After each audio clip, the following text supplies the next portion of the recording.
آخر میں بس اتنا ہی کہوں گا کہ کس کس کا نام لوں، کس کس کا نام لوں، کس کس کو چھوڑ دوں، میرے لیے سب ہی قابل احترام ہے۔ واجب الاحترام آج کے عظیم الشان سنگ بنیاد کے موقع پر جو پروگرام ہوا ہے، اس کے اندر میرے ساتھ اہل محلہ نے بہت تعاون کیا، ان کا میں دلی مشکور ہوں۔ بالخصوص اپنی والدہ اور اپنی خالہ کا، جنہوں نے اس مسجد کے لیے اس جگہ وقف کی، اور میرے خاندان میں یا میرے ننہال میں ایک ہی حافظ نہیں ہوں، الحمدللہ بہت آپ کو حافظ عالم ملیں گے اسی خاندان میں، تو انہوں نے مجھے چنا، ان کا بھی اسلام پیش کرتا ہوں۔ ان کی اس نیکی کا بدلہ اللہ تعالیٰ خود ہی دیں گے۔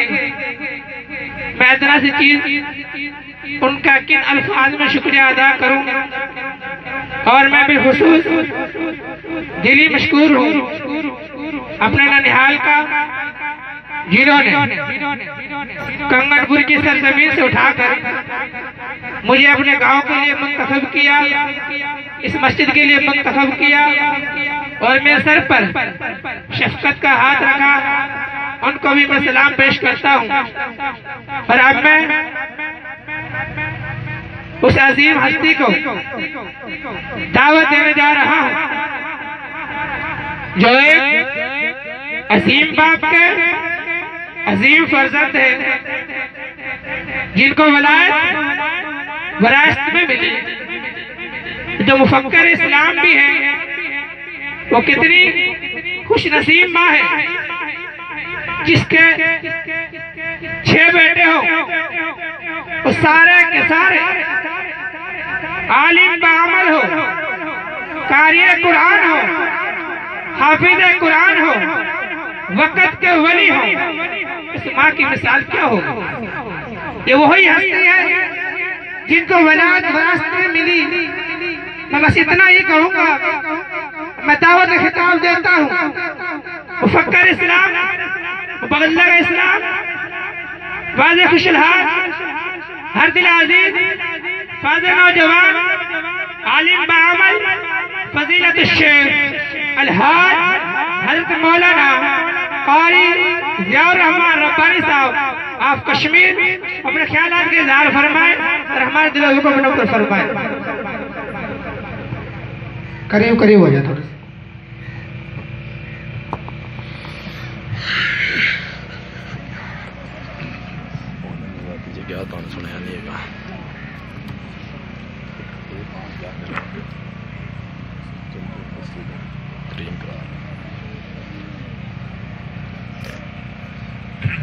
جی آپ یہ پکڑ لیے نا یار۔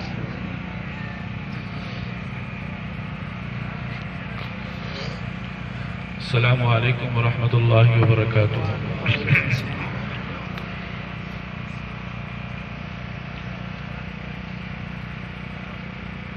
الحمدللہ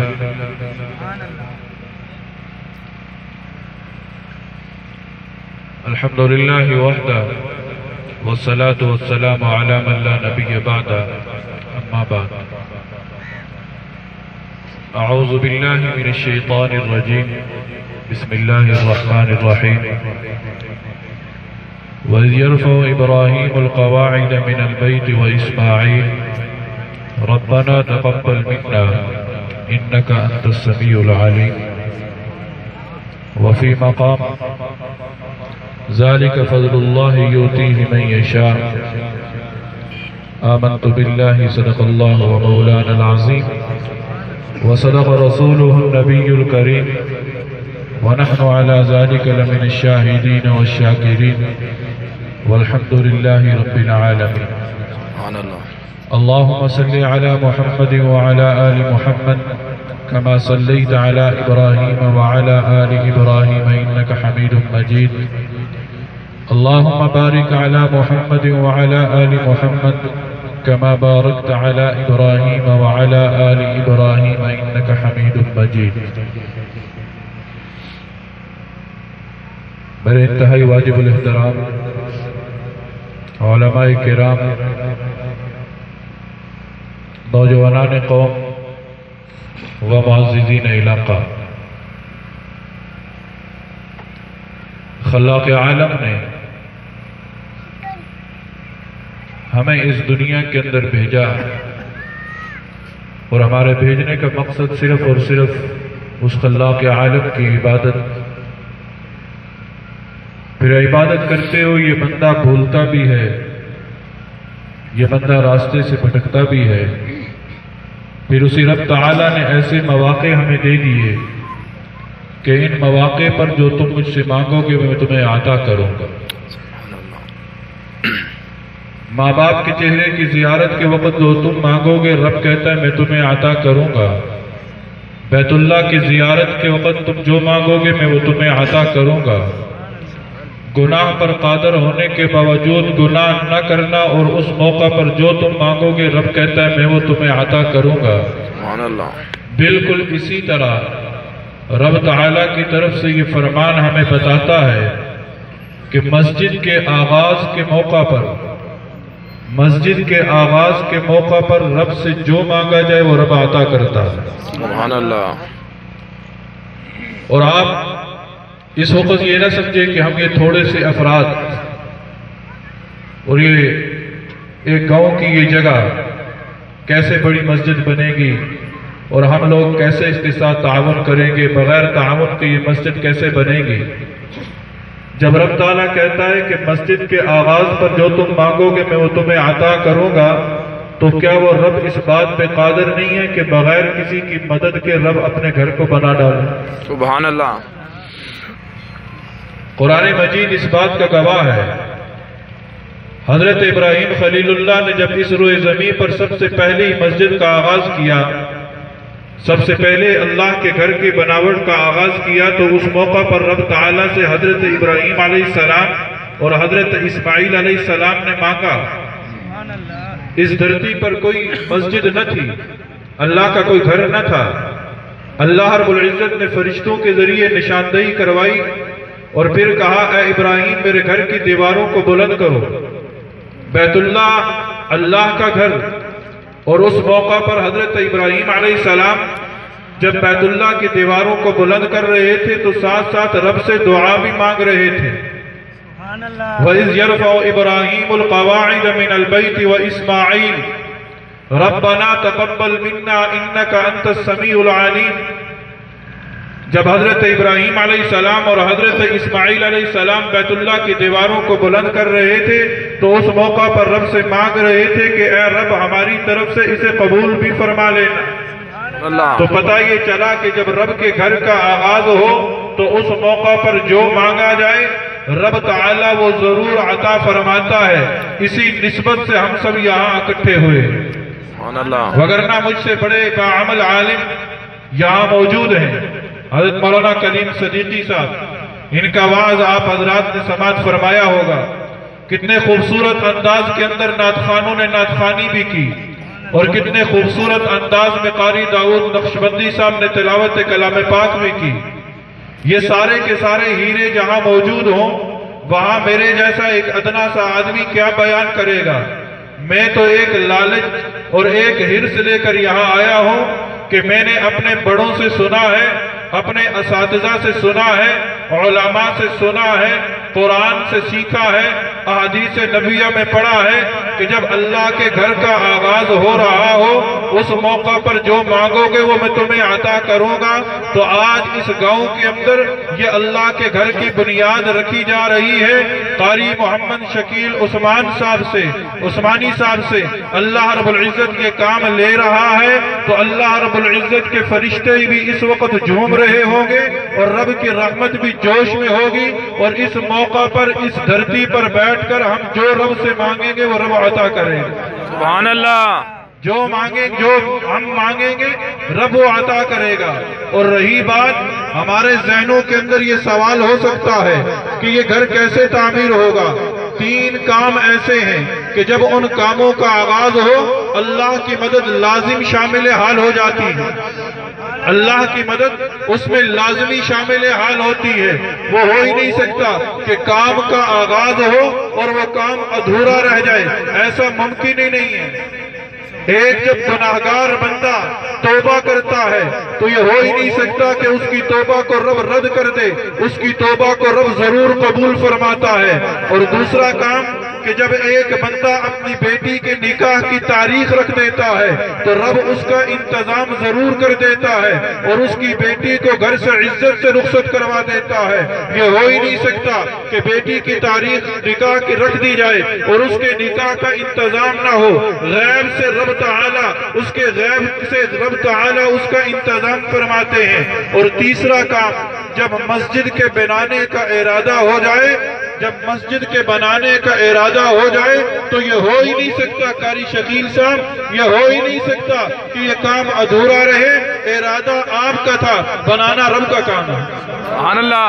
ارادہ آپ نے کر لیا، اب اسے بنائے گا رب.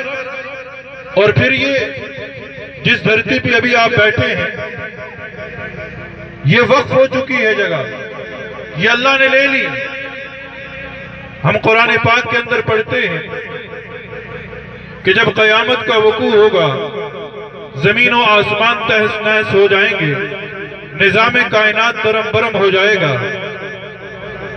یہ ستارے، یہ سیارے، یہ زمین و آسمان کے درمیان جتنی بھی مخلوقات ہیں ساری کی ساری ختم ہو جائیں گی. لیکن اس زمین میں سے چند ٹکڑے ایسے ہوں گے کہ رب تعالی جنہیں اب آسمان کی طرف اٹھا لے گا. سبحان اللہ. انہی ٹکڑوں میں سے اس گاؤں کا یہ ٹکڑا بھی انشاءاللہ ہوگا. یہ تہس نہس نہیں ہوگا. کیوں؟ اس لیے کہ یہ بیت اللہ کی بیٹی ہے، یہ بیت اللہ کی شاخ ہے، یہ بیت اللہ کی شعاع ہے. جب قیامت کا وقوع ہوگا اور رب تعالیٰ بیت اللہ کو اپنی طرف بلائے گا تو دنیا کے اندر جتنی بھی مساجد ہیں یہ بیت اللہ کے ساتھ مل کر جنت کا حصہ بن جائیں گے. سبحان اللہ. جنت کا حصہ بن جائیں گے. اور اگر آج ہم اخلاص نیت کے ساتھ اس مقام پر آئے ہیں تو اس جگہ کی نسبت سے رب تعالی ہم پر بھی فضل فرمائے گا.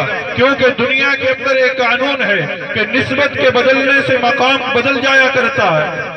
نسبت کے بدلنے سے مقام بدل جایا کرتا ہے. یہ سامنے اینٹیں رکھی ہیں، یہ ایک ہی بھٹے کے اندر اینٹیں تیار ہوئی ہیں. ان میں سے کچھ اینٹیں مسجد کی دیوار میں لگے گی، کچھ اینٹیں بیت الخلاء میں لگے گی.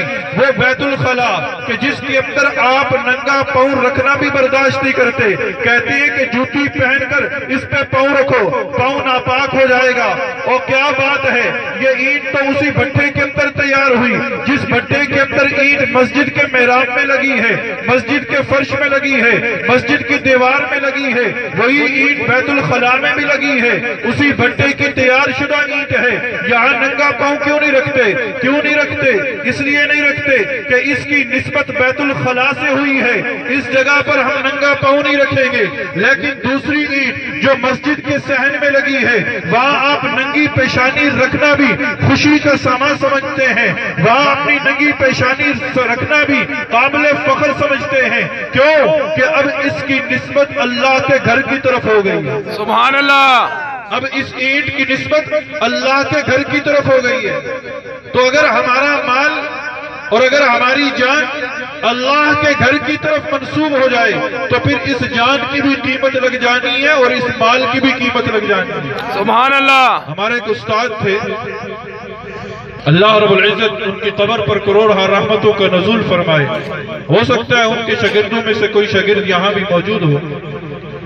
شیخ الحدیث حضرت مولانا عبد الرحمن اشرفی صاحب رحمہ اللہ،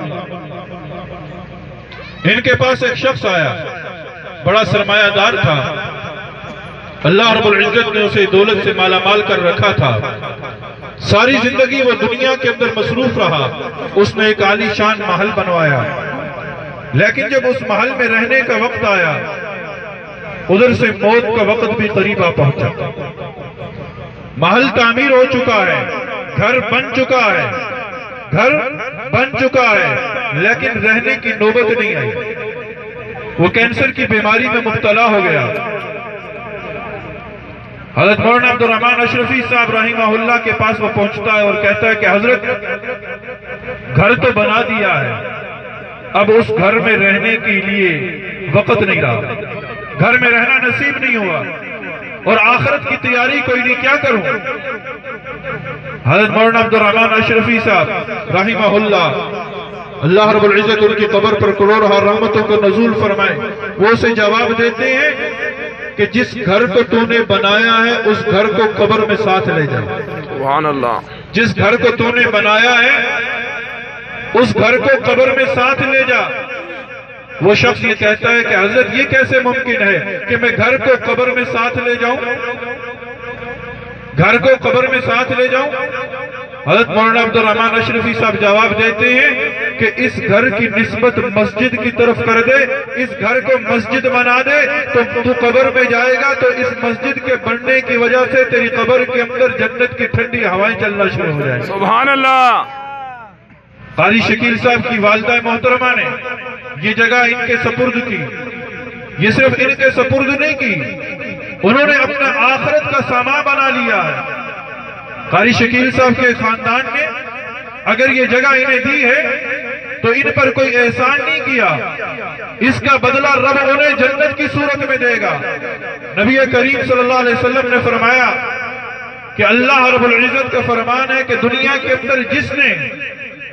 اندر جس نے اللہ کا گھر بنایا, اللہ جواب دیتے ہیں کہ تو نے دنیا کے اندر میرا گھر بنایا, اب جنت کے اندر میں تیرا گھر بنا رہا ہوں. سبحان اللہ.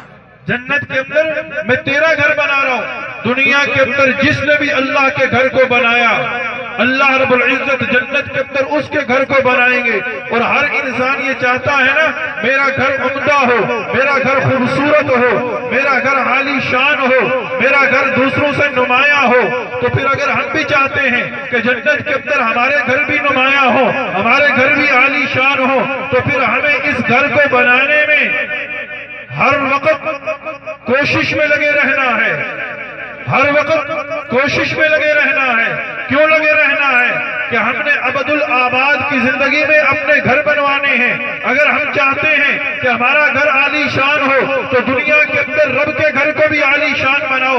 اور اے محلے والوں, اے اس علاقے والوں, سنو, یہ اللہ کا گھر بن رہا ہے نا, یہ اللہ کا گھر بن رہا ہے, تمہارے لیے باعث رحمت ہے, تمہارے لیے باعث رحمت ہے. کیوں رحمت ہے؟ اس گھر کے اندر سے 5 وقت مؤذن اذان دے گا, اس گھر کے اندر بچے قرآن پڑھیں گے, اور مؤذن کی آواز اور بچوں کی آواز تمہارے لیے باعث رحمت ہے. علماء موجود ہیں, ان کی موجودگی میں یہ بات کر رہا ہوں کہ رب عذاب بھیجنا چاہتا ہے, رب عذاب بھیجنا چاہتا ہے, لیکن بسا اوقات رب بھیجے ہوئے عذاب کو ٹال دیتا ہے. کیوں ٹالتا ہے؟ چند آوازوں پر کہ وہ آوازیں بلند ہوتی ہیں, رب بھیجے ہوئے عذاب کو ٹال دیتا ہے. وہ آوازیں کون سی ہیں؟ وہ میدان جہاد کے اندر مجاہد کی نعرہ تکبیر کی آواز رب کو اتنی پسند ہے کہ رب بھیجے ہوئے عذاب کو ٹال دیتا ہے. 2 چادروں میں لپٹا ہوا وہ شخص جو لبیک کا ترانہ پڑھتا ہے, دیوانہ وار رب کے گھر کی طرف جا رہا ہوتا ہے, زبان پر لبیک اللہم لبیک کا ترانہ ہے. رب کو یہ آواز اتنی پسند ہے کہ رب بھیجے ہوئے عذاب کو ٹال رہا ہے. اور تیسری مؤذن کی آواز, جب وہ اللہ اکبر کی آواز کو بلند کرتا ہے تو رب بھیجے ہوئے عذاب کو ٹال دیتا ہے. آج ہمارے اعمال ایسے ہیں, بنی اسرائیل یہ اعمال کرتے تھے, ان کی شکلیں بندر اور خنزیر بن جایا کرتی تھی, ان کی پیشانیوں پر لکھا جاتا تھا کہ یہ اس نے گناہ کیا ہے. آج کون سا گناہ ہے جو اس امت میں نہیں پایا جا رہا؟ آج شرابیں عام ہیں, زنا عام ہو رہا ہے, نظروں کی حفاظت نہیں کی جا رہی, سود کے کاروبار ہو رہے ہیں, رشوتیں لی جا رہی ہیں, ناحق زمینوں پہ قبضے ہو رہے ہیں, ناحق قتل کیے جا رہے ہیں, ناحق خون بہایا جا رہا ہے, مدارس اور مساجد کا مقام گرایا جا رہا ہے, علماء کی تذلیل کی جا رہی ہے. لیکن اس کے باوجود نہ زمین پھٹتی ہے, نہ آسمان گرتا ہے. وجہ کیا ہے؟ ان معذرین پر کہ یہ 5 وقت اللہ کی آواز کو بلند کر کے، اللہ کے نام کو بلند کر کے اللہ کی طرف سے آنے والے عذاب کو ٹال رہے ہیں۔ سبحان اللہ۔ تو یہ دھرتی اس علاقے کے لیے بھی باعث رحمت ہے۔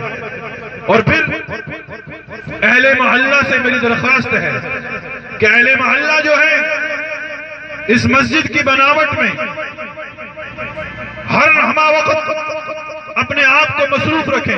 قرآن مجید کے اندر آتا ہے کہ فی بیوت اذن اللہ ان ترفع۔ دنیا کے اندر تم اپنے گھر بناتے ہو نا، اگر تمہارے گھر کے اندر پلستر ہے تو تمہارے محلے کے اندر جو اللہ کا گھر بن رہا ہے نا، اس اللہ کے گھر کے اندر چپس ہونی چاہیے۔ سبحان اللہ۔ تمہارا گھر بن رہا ہے اور اگر تم اپنے گھر کے اندر چپس لگوا رہے ہو نا تو اللہ کا گھر بن رہا ہے، اس کے اندر ماربل لگنی چاہیے۔ کیوں؟ اللہ تعالیٰ نے ہمیں بے شمار نعمتیں بن مانگے عطا کی ہیں۔ اللہ سے ہم نے کیا مانگا؟ کچھ بھی تو نہیں مانگا۔ اللہ نے بن مانگے ہمیں ساری نعمتیں جب عطا کر دی، اور جب اللہ کا گھر بن رہا ہو تو ہم اس میں کنجوسی کریں، ہم اس میں رکاوٹ بنے؟ بھئی اللہ کا گھر بن رہا ہے، اللہ کا گھر بن رہا ہے، اور اللہ رب العزت نے ہم پر بے شمار احسانات کیے ہیں۔ ہم کس کس احسان کا شکر ادا کریں؟ اللہ تعالیٰ نے ہمیں انسان بنایا، اللہ رب العزت نے ہمیں مسلمان بنایا۔ رب چاہتا ہمیں کوئی اور مخلوق بھی بنا سکتا تھا، کوئی جانور بنا دیتا، کوئی اور مخلوق بنا دیتا، لیکن رب تعالیٰ نے ہمیں انسان بنا کر اشرف المخلوقات بنایا۔ اور پھر رب تعالیٰ ہمیں کسی اور مذہبی گھرانے میں پیدا کر سکتا تھا، کسی ہندو کے گھر، کسی سکھ کے گھر، کسی عیسائی کے گھر، لیکن رب تعالیٰ نے ہم پر کرم فرمایا کہ رب نے ہمیں مسلمان بنایا۔ اور پھر رب چاہتا ہمیں کسی اور نبی کی امت میں پیدا کر دیتا، لیکن رب تعالیٰ نے ہم پر یہ احسان فرمایا کہ اس نبی کی امت میں پیدا کیا، کہ جس نبی کی امت میں پیدا ہونے کے لیے انبیاء نے دعائیں کی تھی، ہم نے کوئی دعا نہیں کی بغیر کسی دعا کے۔ رب تعالیٰ نے ہمیں نبی کریم صلی اللہ علیہ وسلم کی امت میں پیدا کیا، پھر بے شمار نعمتیں اللہ تعالیٰ نے ہمیں دی۔ جب بغیر کسی قیمت کے رب تعالیٰ نے ہمیں اتنی نعمتوں سے مالا مال کیا ہے، تو جب اس کا گھر بنے تو اس گھر کی بناوٹ میں ہم ذرہ برابر کنجوسی نہ کریں۔ سبحان اللہ۔ ہم ذرہ برابر کنجوسی نہ کریں، بڑھ چڑھ کر حصہ لیں۔ مسجد نبوی کی تعمیر ہو رہی ہے، مسجد نبوی کی تعمیر ہو رہی ہے، صحابہ پتھر لے کر آ رہے ہیں، اور ایک صحابی ایسے تشریف لاتے ہیں کہ ان کے ہاتھوں کے اندر 2 پتھر ہیں۔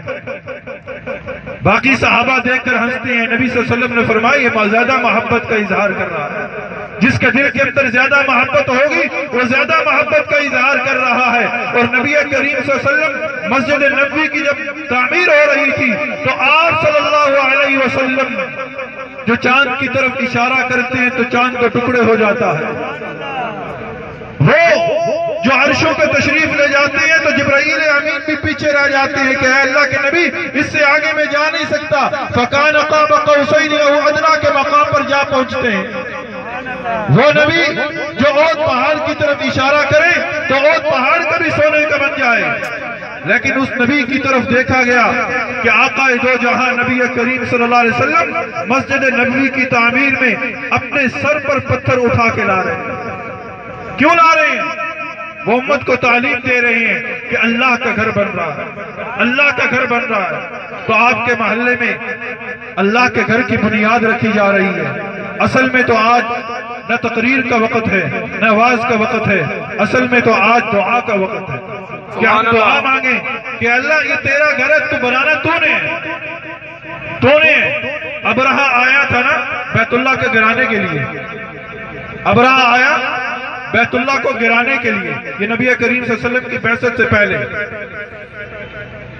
ہاتھیوں کا لشکر لے کر بیت اللہ سے تھوڑے سے دور اس کے لشکر نے پڑاؤ کیا۔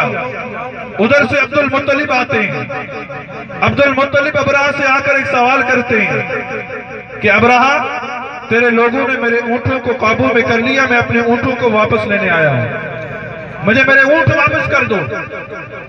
عبد المطلب جو تھے وہ بیت اللہ کے متولی تھے۔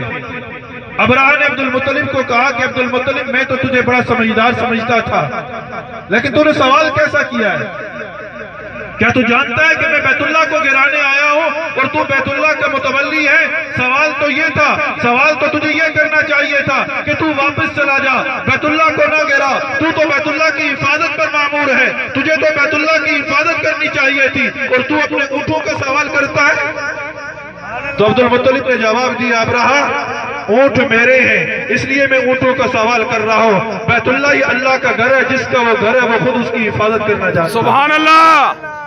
تو قاری شکیل صاحب، جس کے گھر کی بنیاد آپ رکھ رہے ہیں نا، وہ رب اس گھر کی تعمیر کرنا خود جانتا ہے، سبحان اللہ۔ وہ اسے ہی چنے گا، اور اللہ تعالیٰ اپنے دین کی خدمت کے لیے چنتا ہے۔ وَمِمَّنْ هَدَيْنَا وَاجْتَبَيْنَا، رب تعالیٰ فرماتے ہیں جسے میں ہدایت دیتا ہوں اسے میں چنتا ہوں۔ ذَلِكَ هُدَى اللَّهِ يَهْدِي بِهِ مَن يَشَاءُ، یہ اللہ کی ہدایت ہے، جسے وہ چاہتا ہے عطا کرتا ہے۔ جو اللہ کے گھر سے جڑ گیا وہ سمجھ لے کہ اللہ نے میرے مال کو قبول کر لیا۔ اللہ چاہتا ہے کہ میرا بندہ میرے گھر کی طرف متوجہ ہو، میرے گھر کی خدمت کرے، میرے گھر سے نسبت جوڑے، کہ اس نسبت کے بدلے میں اس کی مغفرت کا اعلان کروں، سبحان اللہ، اس کی مغفرت کا اعلان کروں۔ ذالک فضل اللہ یؤتیہ من یشاء، یہ تو اللہ کا فضل ہے، وہ جسے چاہتا ہے عطا کرتا ہے۔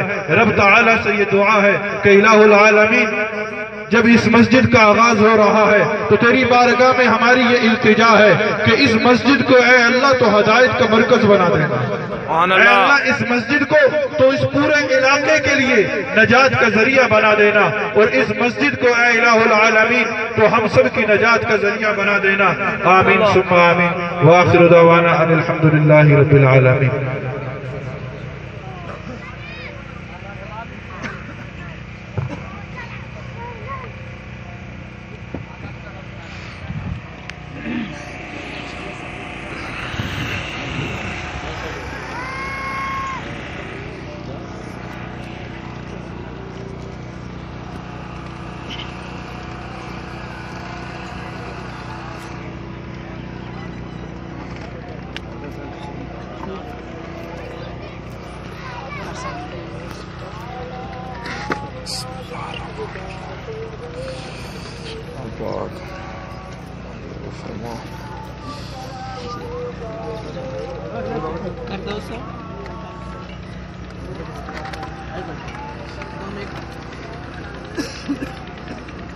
ایک آدھ اور پکڑ لیتا ہوں اسے،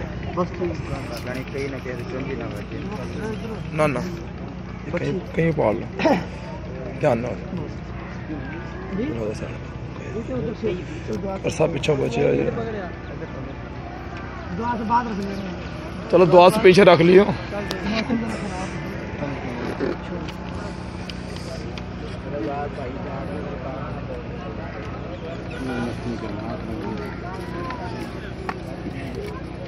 کھانا کھا کے جا سارے ساتھ۔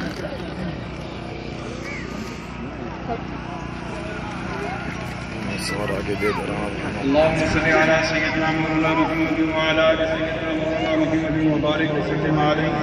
اللهم ربنا آتنا في الدنيا حسنة وفي الآخرة حسنة وقنا عذاب النار، آمين، وادخلنا الجنة مع الأبرار يا عزيز يا غفار يا رب العالمين، آمين۔ اللهم احسن عاقبتنا في الأمور كلها وأجرنا من خزي الدنيا وعذاب الآخرة، اللهم إنا نسألك العفو والعافية في الدنيا والآخرة، آمين۔ يا إله العالمين، يا أرحم الراحمين، يا ذا القوة المتين، يا ذا الجلال والإكرام، آمين۔ دعا کی قبولیت کے سارے اسباب موجود ہیں، اے اللہ ان قبولیت کے اسباب کی گھڑی میں ہم تیری بارگاہ میں التجا کرتے ہیں کہ اے اللہ کے عالم تو ہم سب کی دعاؤں کو قبول فرما لے، اے اللہ تو ہماری دعائیں قبول فرما لے، اے اللہ تو ہمارے گناہوں کو معاف فرما دے، اے اللہ تو ہمارے گناہوں سے درگزر فرما دے، اے مولا تو پوری امت کے گناہوں کو معاف فرما دے، اے اللہ پوری امت مسلمہ پہ رحم فرما دے، اے اللہ پوری امت پہ کرم فرما دے، اے اللہ پوری امت پہ فضل فرما دے،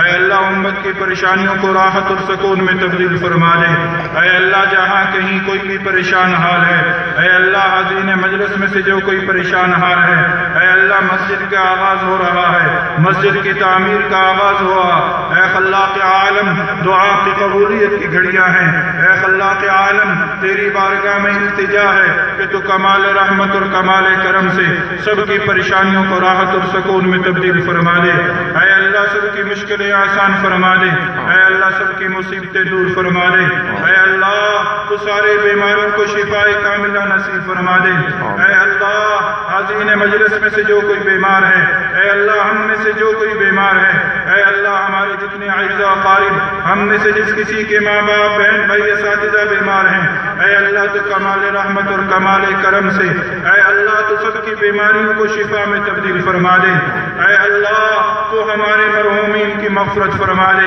اے اللہ پوری امت مسلمہ میں سے جتنے بھی مرد عورتیں اس دنیا سے جا چکے ہیں، اے خلاق عالم تو سب کی مغفرت فرما دے، اے اللہ تو سب کی قبروں کو نور سے منور فرما دے، اے الہ العالمین اس مسجد کی تعمیر کا آغاز ہو چکا ہے، اس کو بنانے والا تو ہی ہے، اے خلاق عالم اے ذی القوت المتین اے ذی الجلال والاکرام تو غیب سے اس کی تعمیر کے اسباب بنا دینا، اے اللہ تو غیب سے اس کی تعمیر کے اسباب بنا دینا، اے مولا جو لوگ اس کے ساتھ تعاون کریں اے مولا تو ان کی جان مال کے اندر برکتیں عطا فرما دینا، اے اللہ ان کی جان اور مال کے اندر برکتیں عطا فرما دینا، اے اللہ قاری شکیل صاحب کی والدہ محترمہ نے اس جگہ کو تیرے گھر کے لیے وقف کیا، اے اللہ تو ان کی زندگی میں برکت عطا فرمانا، اے اللہ ان کے اس عمل کو اپنی بارگاہ میں قبول فرما لینا، اے اللہ تو قاری شکیل صاحب کے پورے خاندان کو اے اللہ جزائے خیر نصیب فرمانا،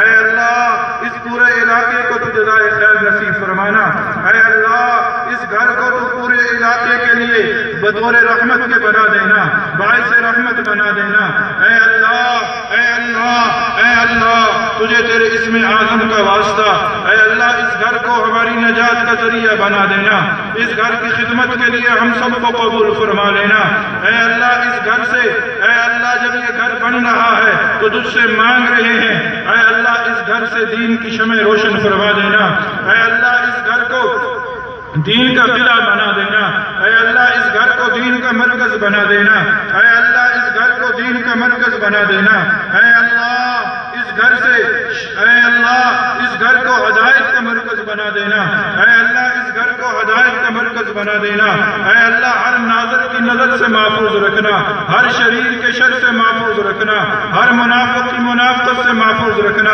اے اللہ ہر حاسد کے حسد سے محفوظ رکھنا، اے مولا جو لوگ اس کار خیر میں حصہ لے رہے ہیں یا لیں گے اللہ تو سب کو جزائے خیر نصیب فرمانا، سب کی زندگیوں میں برکتیں عطا فرمانا، اے اللہ کل قیامت کا دن ہوگا ہم تیری بارگاہ میں کھڑے ہوں گے، اے مولا اس وقت اس جگہ کو ہماری شفاعت کا ذریعہ بنا دینا، ہماری نجات کا ذریعہ بنا دینا، اے اللہ یہ جتنے بھی آباد یہاں موجود ہیں اے اللہ ان سب کی زندگیوں میں برکتیں عطا فرما، اے اللہ جس کسی کی کوئی نیک خواہش ہے نیک تمنا ہے اے اللہ تو سب کو جمیع مقاصد کے اندر کامیابیاں نصیب فرما دے، اے اللہ ہم تیرے گھر کے آغاز کے وقت یہاں پہنچے ہیں، تعمیر کا آغاز ہو رہا ہے، تیرے اس گھر کے دیدار کے لیے اکٹھے ہوئے ہیں، اے مولا ہم سب کو بیت اللہ کا دیدار بھی نصیب فرما دینا، اے اللہ ہم سب کو نبی کریم صلی اللہ علیہ وسلم کے روضہ اطہر کا دیدار بھی نصیب فرما دینا،